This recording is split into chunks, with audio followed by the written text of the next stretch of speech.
नमस्कार विद्यार्थियों, आज हम 10th क्लास की विज्ञान की वीडियो में मिल रहे हैं और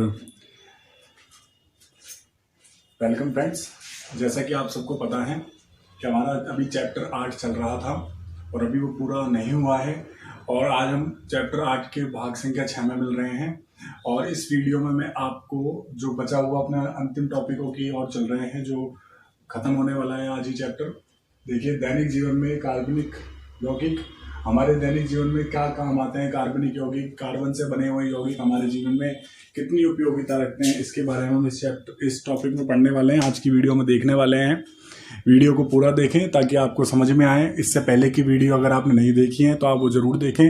मैंने उनमें आपको कार्बनिक यौगिकों के नामकरण के बारे में समझाया था, जो कि एक महत्वपूर्ण टॉपिक है।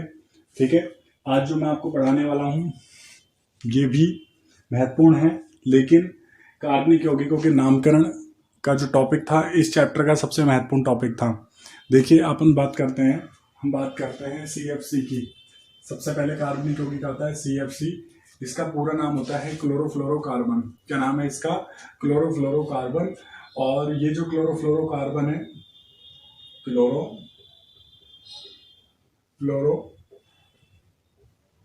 और कार्बन, क्लोरोफ्लोरोकार्बन का मतलब क्या है?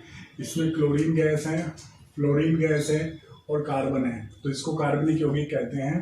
देखिए, यहाँ पर जो C है वो क्लोरीन 4 के साथ, ठीक है, यानी टेट्रा क्लोराइड के साथ। टेट्रा क्यों बोलते हैं? क्योंकि कार्बन ये 4 है, क्लोरीन की संख्या कितनी है यहाँ पर? 4 है, इसीलिए कार्बन टेट्रा क्लोराइड के साथ जब हाइड्रोजन फ्लोराइड की क्रिया होती है और वो भी SbCl5 की उपस्थिति में, ये इसका जो क्या है उत्प्रेरक है।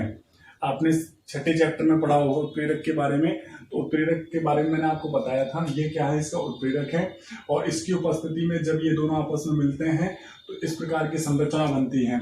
देखिए आप, इस प्रकार की जो संरचना है क्लोरो फ्लोरो, और ये देखो क्लोरो का मतलब क्लोरीन, क्लोरो का मतलब क्या होता है? क्लोरीन, और फ्लोरो का मतलब क्या होता है? फ्लोरीन, और ये हो गया कार्बन। ठीक है ना, ये इसका फॉर्मूला हमारे सामने बनता है और हाइड्रोजन क्लोराइड यानी हाइड्रोक्लोराइड अम्ल इसमें से बाहर आता है।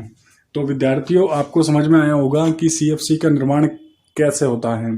देखो, मैं आपको थोड़ा सा और बता देता हूँ।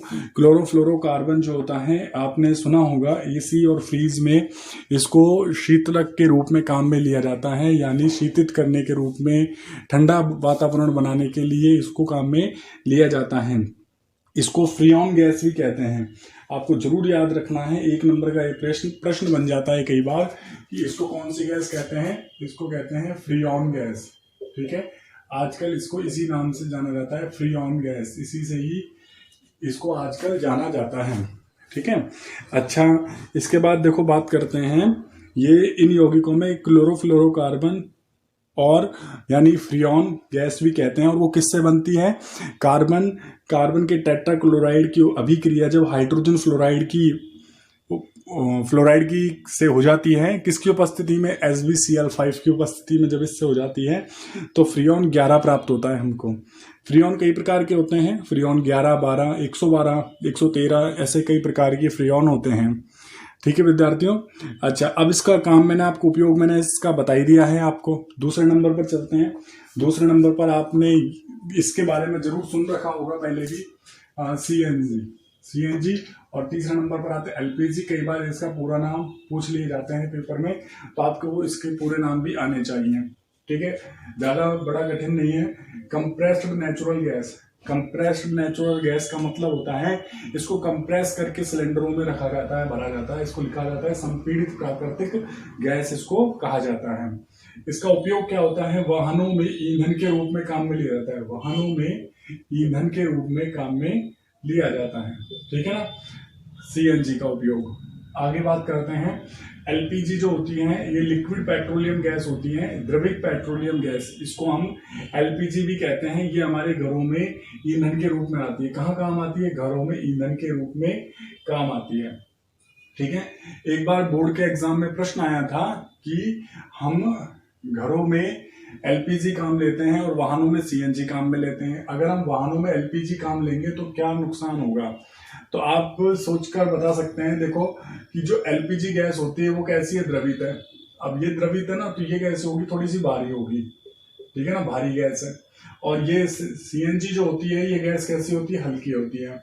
अब जब ये भारी होती है और ये कैसी होती है, हल्की होती है। बाई चांस अगर कभी वाहन में आग लग जाती है, अगर जिसमें हमने एलपीजी डाल रखा है, एलपीजी सिलेंडर यूज किया हुआ है, उसमें अगर हम आग वाग लगती है कभी, या कोई उसका मतलब वो कहीं टकरा जाता है, तो उस टाइम पर क्या होता है, भारी गैस जो होती है वो उस वाहन के लिए खतरा ज्यादा उत्पन्न करेगी।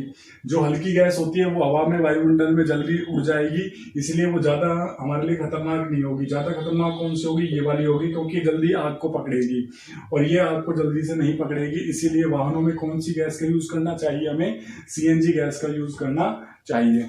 ठीक है फ्रेंड्स, और इसके बारे में बात करते हैं। सीएनजी जो होती है ये प्राकृतिक गैस होती है, संपीड़ित गैस भी से कहते हैं सीएनजी को। इसमें मुख्यतः मेथेन और हाइड्रोकार्बन पाए जाते हैं। ठीक है, इसमें मेथेन व हाइड्रोकार्बन पाए जाते हैं। मेथेन आपको बता देता हूं, एक बार बोर्ड एग्जाम में ये भी पूछा गया है कि सीएनजी का और एलपीजी का घटक क्या है। तो सीएनजी का जो घटक होता है वो क्या है, मेथेन है। क्या है, मेथेन है। सीएनजी का घटक क्या है, मेथेन है। आपको ध्यान रखना है, मेथेन एक गैस होती है, मैंने आपको इसके बारे में बताया था। मेथेन गैस जो होती है, जो पशु होते हैं उनके जो मल निकलता है, उसके मल से भी मेथेन गैस बनती है। पशुओं के मल जो होते हैं, यानी गाय भैंसों का जो गोबर होता है, उसके द्वारा भी मेथेन गैस प्राप्त होती है। ठीक है फ्रेंड्स, आगे और बात करते हैं। और ये जितनी भी गैसें होती हैं हाइड्रोकार्बन से निर्मित होती हैं, और इसके दहन में कार्बन मोनोऑक्साइड बनती है और धुआं कम निकलती है, इसीलिए ये ज़्यादा अच्छा है। पहले के ज़माने में लकड़ियों को जलाया जाता था, आजकल एलपीजी का यूज किया जाता है। एलपीजी धुआं नहीं देता है, ये स्वच्छ कार्बनिक ईंधन है, और यह बर्तनों को भी नहीं जलाता है, और घर का वातावरण भी इससे कैसा रहता है, सही रहता है। आपको पता होगा हमारे देश के प्रधानमंत्री ने भी इस समय एलपीजी की योजनाएं चला रखी है। हर घर में यानी घरेलू सिलेंडरों को पहुंचाया जा रहा है। क्यों पहुंचाया जा रहा है, क्योंकि पेड़ों की हानि भी इसी गैस की वजह से कम हुई है, और साथ ही साथ यह घर के वातावरण को भी सही करता है, जल्दी से आग पकड़ता है, और यानी जल्दी से खाना बन पाता है इस पर। ठीक है ना। लेकिन क्या होता है, एलपीजी की तुलना में सीएनजी अधिक सुरक्षित है वाहनों के लिए, क्योंकि एलपीजी से क्या होती है, सीएनजी हल्की होती है। मैंने अभी आपको बोला एलपीजी से सीएनजी कैसी होती है, हल्की होती है। बाई चांस कभी कोई एक्सीडेंट होता है तो एलपीजी जो होता है वो अगर रिसेगी भी तो उसमें जल्दी आग पकड़ेगी, लेकिन जो सीएनजी होता है उसका रिसाव वायुमंडल में जल्दी हो जाता है, जिसके कारण दुर्घटना की संभावनाएं कम हो जाती है। इस प्रश्न को आप जरूर अपनी कॉपी में नोट करेंगे, क्योंकि ये पेपर की दृष्टि से बहुत अच्छा प्रश्न है। ठीक है, इसके बाद बात करते हैं एलपीजी की। एलपीजी के बारे में मैंने आपसे वैसे तो काफ़ी बात कर ली है, लेकिन फिर भी ये जो है ये पृथ्वी की गहराइयों से पेट्रोलियम गैस के रूप में इसको प्राप्त किया जाता है। इसे संपीड़ित, और जो दोनों ही गैस कैसी होती हैं, ये एक तरह से जमीन से निकाली जाती हैं। आगे हम बात करते हैं बहुलकों की। बहुलक क्या होते हैं, छोटे छोटे सरलतम अणु जब आपस में मिलकर एक लंबी श्रृंखला बना लेते हैं, क्या करते हैं, छोटे छोटे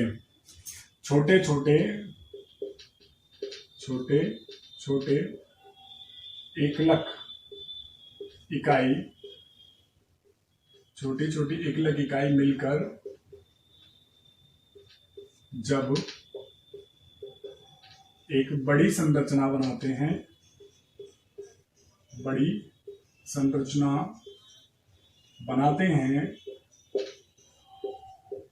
तो वह क्या कहलाती है, बहुलक कहलाती है। छोटी संरचना या छोटे इकाई, एकलक इकाई जब मिलकर बड़ी संरचना बनाती है तो उसे क्या कहते हैं, बहुलक कहते हैं। बहुलक के बारे में और अधिक जानने का प्रयास करते हैं। बहुलक जो होते हैं ये दो प्रकार के होते हैं, प्राकृतिक बहुलक और संश्लेषित बहुलक। कैसे होते हैं, प्राकृतिक बहुलक और संश्लेषित बहुलक। बहुलक कितने प्रकार के होते हैं, एक तो हो गया है प्राकृतिक नेचुरल पॉलीमर, और दूसरा होता है संश्लेषित यानी सिंथेटिक संश्लेषित। ठीक है ना, दो प्रकार के ये बहुलक हो गए हैं। ठीक है, बहुलकों के बारे में मैं आपको और अधिक अगले वीडियो में बताऊंगा। आप इसको अच्छे से पढ़ें। मैं अभी आपको थोड़ा सा और अच्छा बता देता हूँ। इस प्रक्रिया को बहुलीकरण कहते हैं। बहुलक बनाने की क्रिया को बहुलीकरण कहते हैं। छोटे छोटे अणुओं को, एकलक इकाइयों को मोनोमर कहते हैं। और जब ये मोनोमर मिलकर एक लंबी श्रृंखला का निर्माण करते हैं तो उसे बहुलक कहते हैं। आपने ट्रेन तो देखी होगी, रेलगाड़ी देखी होगी आपने देखा होगा एक एक डब्बे को मिलाकर कैसे एक बड़ी संरचना बन जाती है। आपने चैन देखी होगी, चैन में एक छोटी छोटी कड़ियाँ मिलकर एक बड़ी चैन का निर्माण करती हैं। तो वो छोटी छोटी जो चैन होती है, छोटी छोटी जो कड़ियाँ होती हैं जो बड़ी चैन का निर्माण करती हैं, उसी प्रकार छोटे छोटे एकलक इकाइयाँ मिलकर बहुलक का निर्माण करती हैं। मैं प्राकृतिक और संश्लेषित बहुलकों के बारे में आपको अगली वीडियो में जरूर बताने वाला हूँ। आप वीडियो को देखते रहें, इसी प्रकार चैनल से जुड़े रहें। और अगर आपको कोई लगता है कि सर ये हमारे समझ में नहीं आया है, कोई भी टॉपिक पुराना भी हो चाहे, उसके बारे में मुझसे बात करेंगे। अगर आप मुझे कमेंट्स में ज़रूर बताएंगे तो मैं आपको उसके बारे में दोबारा से वीडियो बनाकर ज़रूर समझाऊंगा। ठीक है फ्रेंड्स, इसी प्रकार से आप जुड़े रहिए और वीडियो को देखने के लिए धन्यवाद और खाली समय का लाभ उठाएं।